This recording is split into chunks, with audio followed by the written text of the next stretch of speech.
फिर इसके बाद देखिए आपको लिखना है कि औसत लाभ विधि। इस तरह से आपको। हेलो एवरीवन, आई एम सुगम, वेलकम बैक। तो कैसे हो आप सब? आई होप आप सब अच्छे होंगे। स्वागत है आप सभी का आपके अपने एसपी स्टडी यूट्यूब चैनल पर। तो गाइस, आज हम आपको बताएंगे लेखा शास्त्र के जितने भी आपके इम्पोर्टेंट क्वेश्चन हैं वो सारे क्वेश्चंस आपको इस वीडियो में मिलने वाले हैं। तो जैसा कि नीरज सिंह आपने बोला था कि आपको लेखा शास्त्र के जितने इम्पोर्टेंट क्वेश्चन हैं बोर्ड एग्जाम के लिए वो आपको चाहिए, तो ये वीडियो पर्सनल मैंने आपके लिए बनाई है। जो नीरज सिंह बच्चा है उसके लिए ये पर्सनल मैंने वीडियो बनाई है। गाइस, अगर आप इस वीडियो को देख रहे हो और अगर आपको किसी भी सब्जेक्ट में कहीं पर भी कोई दिक्कत है तो हमें कमेंट बॉक्स में ज़रूर बताएं। आपके लिए भी इसी तरह के हम वीडियो बना देंगे। कहीं पर भी आपको दिक्कत हो तो हमें कमेंट बॉक्स में आप बताएं, नेक्स्ट वीडियो आपके लिए हम बना देंगे। ठीक है, आप किसी भी सब्जेक्ट में कहीं पर भी आपको कोई दिक्कत हो तो चलिए वीडियो को शुरू करते हैं। तो सबसे पहले मैंने यहाँ पर लिए हैं अति लघु उत्तरीय प्रश्न, और फिर इसके बाद हम आपको बताएंगे लघु उत्तरीय प्रश्न, और फिर हम आपको बताएंगे दीर्घ में इस बार आपके कौन से क्वेश्चन आ सकते हैं। ठीक है, तो देखिए अति लघु उत्तरीय प्रश्न में जो सबसे पहला प्रश्न है वो मैंने यहाँ पर लिया है कि लाभांश सामान्यीकरण कोष क्या है। आपका प्रश्न क्या दिया गया है? देखिए आपका प्रश्न यहाँ पर दिया गया है कि लाभांश सामान्यीकरण कोष क्या है।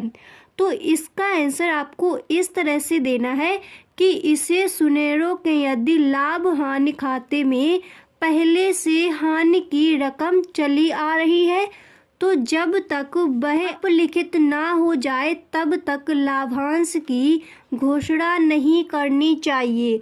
और फिर इसके आगे आपको लिखना है कि स्थायित्व को बनाए रखने के लिए लाभांश समीकरण कोष की स्थापना की जानी चाहिए जिससे कम लाभ के वर्षों में उसमें से लाभांश दिया जा सके।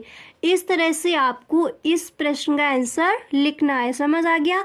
अब देखिए जो आपका नेक्स्ट प्रश्न मैंने लिया है वो आपका दिया गया है। आपका नेक्स्ट प्रश्न यहाँ पर दिया गया कि साझेदारी संलेख से आप क्या समझते हैं। ओके, आपका प्रश्न क्या दिया गया है? साझेदारी संलेख से आप क्या समझते हैं। गाइस, आपने इस पूरी वीडियो को देखा और जितने भी क्वेश्चंस आज मैंने बताए, अगर सारे क्वेश्चंस आपने अच्छे से याद कर लिए, और जो एक और मैंने वीडियो बनाया है उसमें भी मैंने लेखा शास्त्र के जितने भी आपके इम्पोर्टेंट क्वेश्चंस हैं वो भी मैंने उस वीडियो में आपको बताए हैं। तो आपको क्या करना है, ये दोनों वीडियो बहुत ही ध्यान से देखनी है और सारे क्वेश्चंस आपको याद करने हैं। अपनी रफ कॉपी पर बार बार आपको लिखकर देखनी है। तो अगर आप अपनी तैयारी इस तरह से करोगे, और आपको क्या करना है, जो वायरल मॉडल पेपर है लेखा शास्त्र के आप किसी के भी चैनल से देख सकते हो। ठीक है, हम भी आपको एक जो वायरल मॉडल पेपर है वो हम आपको कराने वाले हैं, तो आप उसको भी हल कीजिए। अगर आप इतना कर लोगे तो लेखा शास्त्र के पेपर में 100% आप 90+ स्कोर कर जाओगे। और आपको अपनी तैयारी इसी तरह से करनी है क्योंकि टाइम अब आपके पास ज़्यादा नहीं बचा है। ठीक है, तो देखिए जो आपका नेक्स्ट प्रश्न है वो यहाँ पर दिया गया है कि साझेदारी संलेख से आप क्या समझते हैं। तो इसका आंसर आपको इस तरह से लिखना होगा कि साझेदारी संलेख जिसे एक साझेदारी समझौता भी कहा जाता है, और फिर इसके बाद आप लिखोगे एक रिकॉर्ड है जो एक व्यवसाय संचालन के लिए सभी पक्षों के अधिकारों और क्रियात्मकताओं को विस्तार से रेखांकित करता है। इसमें कानून का बल है और यह व्यवसाय के संचालन में भागीदारों का मार्गदर्शन करने के लिए डिज़ाइन किया गया है। इस तरह से आपको इस प्रश्न का आंसर देना है। समझ आ गया? अब देखिए जो आपका नेक्स्ट प्रश्न है वो मैंने यहाँ पर लिया है। अभी आपके ये अति लघु उत्तरीय प्रश्न ही हम आपको बता रहे हैं। ठीक है, तो देखिए जो आपका नेक्स्ट प्रश्न है वो यहाँ पर दिया गया है कि त्याग अनुपात की गणना क्यों की जाती है। प्रश्न आपका क्या दिया गया है कि त्याग अनुपात की गणना क्यों की जाती है। तो इस प्रश्न का उत्तर आपको इस तरह से देना है कि वह अनुपात जिसे फर्म के पुराने साझेदार नए साझेदार के पक्ष में त्याग करने हेतु सहमत होते हैं त्याग का अनुपात कहलाता है। ओके, बहुत ही इजी डेफिनेशन मैंने आपको लिखाई है, बुक में आपको इस तरह की नहीं मिलेगी, ठीक है।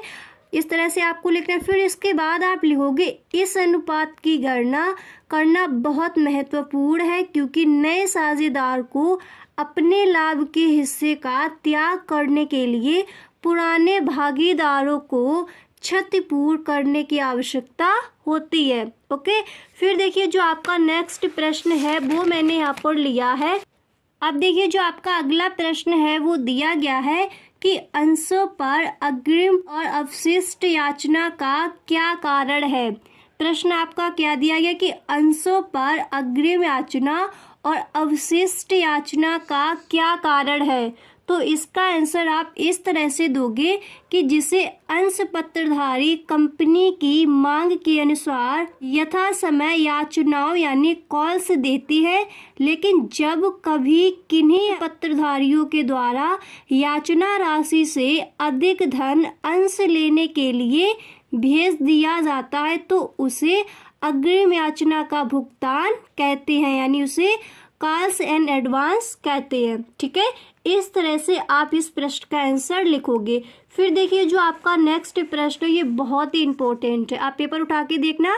तो ये वाला आपका प्रश्न है वो बहुत ही इम्पोर्टेंट है। ये प्रश्न आपका दिया गया है कि संभाव्य दायित्व से आप क्या समझते हैं। प्रश्न आपका दिया गया है कि संभाव्य दायित्व से आप क्या समझते हैं। तो इस प्रश्न का उत्तर आप इस तरह से लिखोगे कि वह देयता किसी को कानूनी रूप से या समाज के प्रति किसी व्यक्ति के दायित्व के कारण भुगतान करने के लिए बाध्य किया जा सकता है। संभावित देयता किसी चीज के लिए कानूनी रूप से जिम्मेदार ठहराए जाने को जोखिम है, ठहराए जाने का जोखिम है। इस शब्द का उपयोग कई अलग अलग स्थितियों से संबंधित के रूप में किया जाता है। ओके, अब देखिए जो आपका नेक्स्ट प्रश्न है वो मैंने यहाँ पर लिया है कि सिंकिंग फंड या शोधन कोष से क्या आशय है। ओके, तो देखो इसका आंसर आप इस तरह से लिखोगे कि सिंकिंग फंड एक तरह की निधि होती है जिसमें एक निर्धारित राशि जमा की जाती है जो भविष्य में कर्ज चुकाने के काम आ सके। इसे ऋण शोधन निधि भी कहा जाता है क्योंकि इसमें जमा की गई राशि को भविष्य में कर्ज चुकाने के काम में लाया जाता है और कर्ज चुकाने में सरकार या कंपनी को ज़्यादा कष्ट भी नहीं उठाना पड़ता है, ठीक है। तो इस तरह से आप इस प्रश्न का आंसर दोगे। अब देखिए जो आपका नेक्स्ट प्रश्न है वो मैंने यहाँ पर रखा है। ये प्रश्न कई बार पूछा गया है कि आय व्यय तथा आगम शोधन खाते में अंतर स्पष्ट कीजिए। तो इस प्रश्न का आंसर आपको इस तरह से देना है, जिस तरह मैंने लिखा है इसी तरह से आपको लिखना है। ये आपको ब्लैक स्केच की हेल्प से लिखना है कि आगम शोधन व आय व्यय में खाते में अंतर, आय व्यय में खाते में अंतर, ठीक है। और फिर आपको एक लाइन कर देनी है, फिर इसके बाद आपको एक लाइन छोड़नी है और फिर उसमें आपको ये लिखना है। एक लाइन आप छोड़ोगे और फिर इसमें आप ये लिखोगे कि आगम शोधन खाता आय व्यय खाता, ओके को लिखना है, ठीक है। इधर आप लिखोगे आगम शोधन खाता और इधर आप लिखोगे आय व्यय खाता और फिर इसके ही सामने आपको लिखना है अंतर का आधार। ये थोड़ा मिस्टेक हो गया, उद्देश्य आपको यहाँ पर लिखना है, ठीक है। ये उद्देश्य लिखा है वो आप यहाँ पर लिखोगे, अंतर का आधार आपको यहाँ पर लिखना है, ठीक है। अब देखिए इसका उद्देश्य क्या था, आगम शोधन खाते का उद्देश्य क्या है। तो इसका उद्देश्य वर्ष में रोकड़ की स्थिति ज्ञात करना है। फिर देखिए आय व्यय खाता का उद्देश्य क्या है, ठीक है। यहाँ पर आप लिखोगे उद्देश्य, ठीक है। तो यहाँ पर देखिए इसका उद्देश्य है कि इसका उद्देश्य व्यय पर अधिक या व्यय का आय पर अधिक ज्ञात करना है, ठीक है। तो हेडिंग डाली है खाते का प्रकार और फिर इसमें आप लिखोगे यह एक वास्तविक खाता है, ठीक है। और इसमें आपको लिखना है यानी आय व्यय खाते में आप लिखोगे यह एक नाम मात्र खाता है। फिर इसके बाद आप हेडिंग डालोगे पक्ष, ठीक है, और इसमें आप लिखोगे आगम शोधन खाते में आपको लिखना है इसके डेबिट पक्ष में प्राप्तियां और क्रेडिट पक्ष में भुगतान दिखाते हैं, और आय व्यय खाते में आप लिखोगे कि इसके डेबिट पक्ष में व्यय तथा क्रेडिट पक्ष में आय दिखाते हैं। फिर इसके बाद आप देखिए यहाँ पर हेडिंग डालोगे प्रकृति, और इसमें आप लिखोगे यानी आगम शोधन खाते में आप लिखोगे यह रोकड़ बही का सारांश होता है, और आय व्यय खाते में आप लिखोगे यह लाभ हानि खाते के समान होता है, ठीक है। फिर आप देखिए नेक्स्ट हेडिंग आपको यहाँ पर डालनी है नगद व उधार लेन देन का लेखा, ओके। फिर आप अगर आपकी जगह है तो आप एक लाइन में ही लिख दो तो ज़्यादा सुंदर लगेगा, ठीक है। जैसे नगद व उधार लेन देन का खाता आप एक लाइन में ही लिख दो, फिर आप ये लिख दो, फिर आप लिखोगे इसमें केवल नगद लेन देनों को कहा जाता है, और इसमें आप लिखोगे आय व्यय खाते में लिखोगे इसमें नगद व उधार दोनों को लिखा जाता है। फिर देखिए इसके बाद जो आपका नेक्स्ट प्रश्न यहाँ पर दिया गया है वो आपका मैंने लिया है कि हिराश्र की 2 विशेषताएं लिखिए। तो हिराश्र की 2 विशेषताएं आप इस तरह से लिखोगे यह स्थायी परिसंपत्तियों के पुस्तक मूल्य का अवक्षय है, और फिर नेक्स्ट आप लिखोगे इसमें समय के बीतने उपयोग करने अथवा प्रचलन से बाहर होने से मूल्य में हानि सम्मिलित है। इस तरह से आपको इसकी विशेषताएं लिख देनी है। फिर नेक्स्ट जो प्रश्न आपका दिया गया है कि कंपनी की परिभाषा दीजिए। तो कंपनी की परिभाषा आप इस तरह से दोगे कंपनी व्यक्तियों का एक ऐच्छिक संगठन है तथा यह विधान द्वारा निर्मित की जाती है।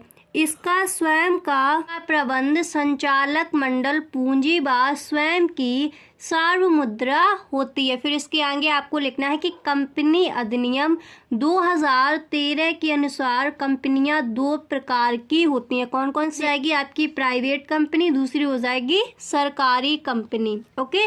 अब देखिए जो आपका नेक्स्ट प्रश्न है वो यहाँ पर मैंने रखा है कि उत्तरदान किसे कहते हैं। ये कई बार पूछा गया है, उत्तरदान किसे कहते हैं, तो ये कई बार पूछा गया है। आप पेपर उठाकर देखिए कई बार ये प्रश्न बोर्ड एग्जाम में आस्क किया गया है। तो उत्तरदान किसे कहते हैं इसका आंसर आप इस तरह से दोगे कि दान का शाब्दिक अर्थ देने की क्रिया, ठीक है। दान का शाब्दिक अर्थ है देने की क्रिया। सभी धर्मों में सुपात्र को दान देना परम कर्तव्य माना गया है। फिर इसके आगे आप लिखोगे, इसके आगे फिर आपको लिखना होगा, देखिए इसके आगे आप लिखोगे कि हिंदू धर्म में दान की बहुत महिमा बताई गई है। आधुनिक संदर्भों में दान का अर्थ किसी जरूरतमंद को सहायता के रूप में कुछ देना है, ठीक है। इतना आपको लिखना है। आएंगे लघु उत्तरीय प्रश्न। 10 मैंने आपको अतलघु उत्तरीय प्रश्न बता दिए, अब आपके आएंगे लघु उत्तरीय प्रश्न। तो लघु उत्तरीय प्रश्न में सबसे पहला प्रश्न मैंने यहाँ पर रखा है कि समता अंश तथा पूर्वाधिकार अंशों में अंतर बताइए, ओके। तो देखो इसका आंसर आप इस तरह से लिखोगे। सबसे पहले आपको हेडिंग डालनी है समता अंश, और फिर इसके अंदर आप लिखोगे कि बे अंश है यानी समता अंश बे अंश है जिनके सधारियों को मतदान का विशेष अधिकार प्राप्त होता है। इन अंशों के निर्गमन से प्राप्त पूंजी को जोखिम पूंजी भी कहते हैं। इन अंशों के धारक कंपनी के लाभ में से पूर्वाधिकारी अंशधारियों को भुगतान के पश्चात लाभांश प्राप्त करते हैं, लाभांश प्राप्त होते हैं, ठीक है। फिर इसके बाद आपको हेडिंग डालनी है कि पूर्वाधिकार अंश, और फिर इसके अंदर आप लिखोगे कि बे अंश है यानी पूर्वाधिकार अंश बे अंश है जिनके अंशधारियों को मतदान का अधिकार नहीं प्राप्त होता है, ठीक है। फिर आप लिखोगे कि पूर्वाधिकार अंश से तात्पर्य उस तरह के अंशों से है जिनको समता अंशों की तुलना में लाभांश तथा पूंजी वापसी में प्राथमिकता दी जाती है, ओके। इतना आपको पूर्वाधिकार अंश में लिख देना है। फिर देखिए जो आपका नेक्स्ट प्रश्न है वो मैंने यहाँ पर लिया है कि ख्याति के मूल्यांकन की विधियों का वर्णन कीजिए। ठीक है, तो सबसे पहले आपको इस तरह से हेडिंग डालनी होगी, ख्याति मूल्यांकन की विधियाँ, और इसमें आप लिखोगे, पहले आपको ये लिख देना है, फिर इसके बाद हम आपको विधियाँ बताएंगे। पहले आपको इतना इसमें लिख देना है कि ख्याति का मूल्यांकन मतलब, ये मतलब लिखा है, ठीक है, यहाँ पर ये थोड़ा सा मिस्टेक है, ये मतलब लिखा है।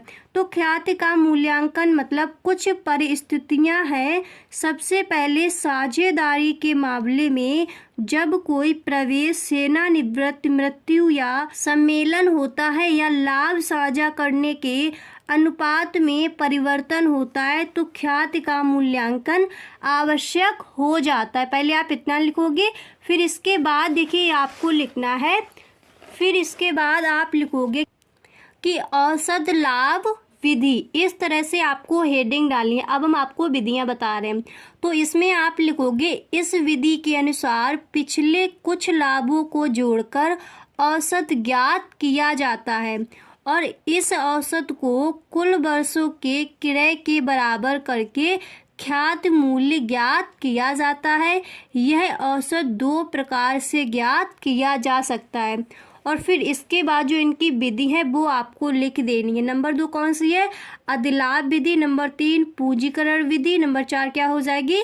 वार्षिकी विधि। ठीक है, अब देखिए जो आपका नेक्स्ट प्रश्न है, ये प्रश्न कई बार पूछा गया है। जो ये वाला आपका प्रश्न है कि साझेदारी तथा कंपनी में अंतर बताइए। ओके, साझेदारी तथा कंपनी में अंतर बताइए। तो सबसे पहले आपको इस तरह से हेडिंग डाली है, साझेदारी, और इसमें आप लिखोगे कि साझेदारी व्यावसायिक संगठन का एक व्यक्तियों का पारस्परिक संबंध है जिसमें लाभ कमाने के उद्देश्य से व्यवसायिक उद्यम का गठन किया जाता है। फिर आप लिखोगे, वे व्यक्ति जो एक साथ मिलकर व्यवसाय करते हैं उन्हें व्यक्तिगत रूप से साझेदारी और सामूहिक रूप से फर्म कहा जाता है। साझेदारी फर्म में अधिकतम केंद्रीय सरकार द्वारा निर्धारित की गई संख्या तक साझेदार हो सकते हैं और केंद्र सरकार ने इसकी संख्या कितनी रखी है? 100 रखी है। ठीक है, अब देखिए आपको क्या करना है, नेक्स्ट हेडिंग आपको डालनी होगी कंपनी। साझेदारी मैंने बता दिया, फिर आपको कंपनी डालनी है। फिर इसमें आप लिखोगे कि कंपनी व्यक्तियों का एक ऐच्छिक संगठन है तथा यह विधान द्वारा निर्मित की जाती है। इसका स्वयं का प्रबंध संचालक मंडल पूंजी व स्वयं की सार मुद्रा होती है। कंपनी अधिनियम 2013 के अनुसार कंपनियां 2 प्रकार की होती है, प्राइवेट कंपनी व सरकारी कंपनी। फिर इसके आगे आप लिखोगे प्राइवेट लिमिटेड कंपनी, इसमें 2 से लेकर 200 मेंबर तक हो सकते हैं। ओके, प्राइवेट लिमिटेड कंपनी में 2 से लेकर 200 तक मेंबर हो सकते हैं। सबसे अधिक लोग इसी के तहत कंपनी रजिस्टर करवाते हैं। ओके, इतना समझ आ गया। अब देखिए लघुत्तरीय प्रश्न में आपको ये प्रश्न भी तैयार कर लेनी है। उतना मैंने जो बता दिया वो आपको तैयार कर लेना है। आपको ये प्रश्न भी तैयार कर लेनी है कि निम्नलिखित में से किसी एक पर संक्षिप्त नोट लिखिए, या तो आप प्रारंभिक व्यय या फिर अयादित लाभांश पर। ठीक है, फिर नेक्स्ट प्रश्न ये आपको तैयार कर लेना है कि अंश एवं ऋण पत्र में अंतर बताइए, अंतर स्पष्ट कीजिए। और नेक्स्ट प्रश्न आपको ये तैयार कर लेना कि कंपनी का आर्थिक चिट्ठा क्या है, इसके दायित्व पक्ष का प्रारूप तैयार कीजिए। ये आपको इतने आपके लघुत्तरीय प्रश्न आपको तैयार कर लेने हैं। और देखिए दीर्घ उत्तरीय प्रश्न में आपको ये तैयार कर लें कि 31 दिसंबर 2018 को अंतिम रहतिया 1 लाख रुपए था और 30 ह्रास क्या है, ह्रास लगाने की विभिन्न विधियों को संक्षेप में समझाइए। ठीक है, ओके, तो जितने भी आज मैंने आपको प्रश्न बताए हैं सारे प्रश्न आपको अच्छे से तैयार कर लेने। ठीक है, तो गाइस आज के लिए बस इतना ही, मिलते हैं नेक्स्ट वीडियो में। आई होप आपको वीडियो पसंद आया होगा। अगर आपको वीडियो अच्छा लगा है तो वीडियो को एक लाइक ज़रूर कर दे। Thanks for watching.